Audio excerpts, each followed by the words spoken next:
This is the famous Eko to market. Neno Eko to Munem, Nen if Biafra Mereko to Zetobo Sigwe. This is what Biafra looks like. Yes. Our people are here. You are seeing it with your eyes. This is what Biafra looks like.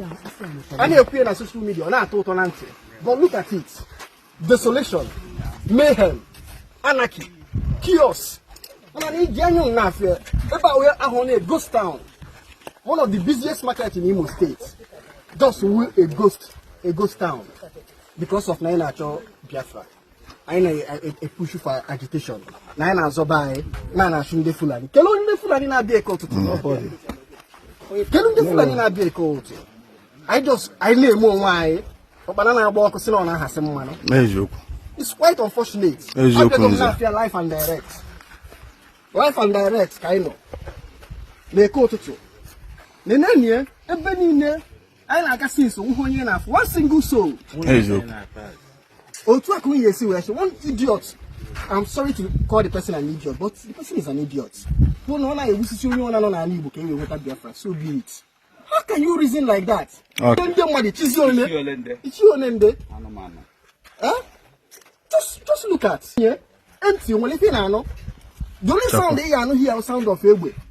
No, since in yes. The only sound don't know now Ebwe. Of they could not explosives any gas in Nana.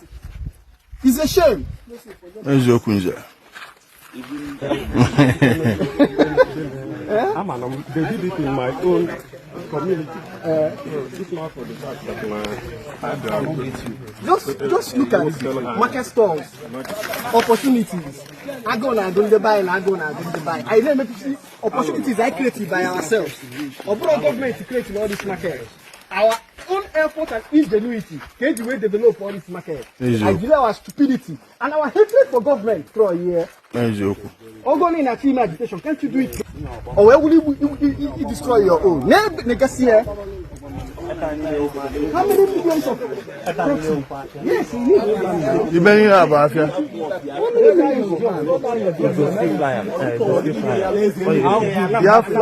Yes. Organized.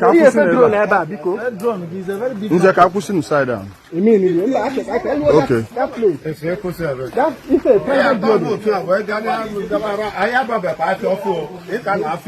It's on the market. With their sweat. How big this market is. Look at how big the market is. Bush, grading, every year I grade grading, kaka grade.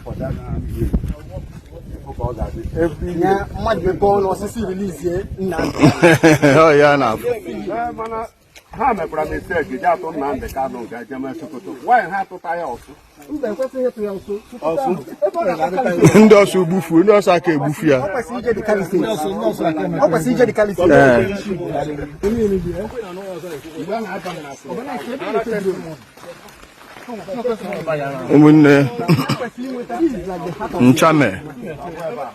Nchame Igbo, nchame.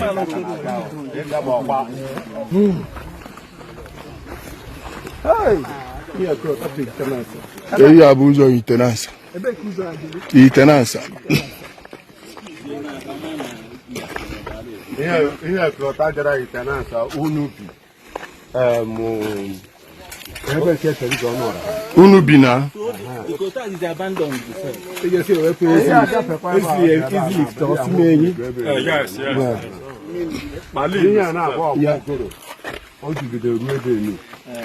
Ijele. Eba he send the Biafra na machine. Yes. Okay, we're going to go to a machine now. Na machine amba. Na ma video machine now. There is ordinary. That the first exit of this here. Now all here. Ijele here.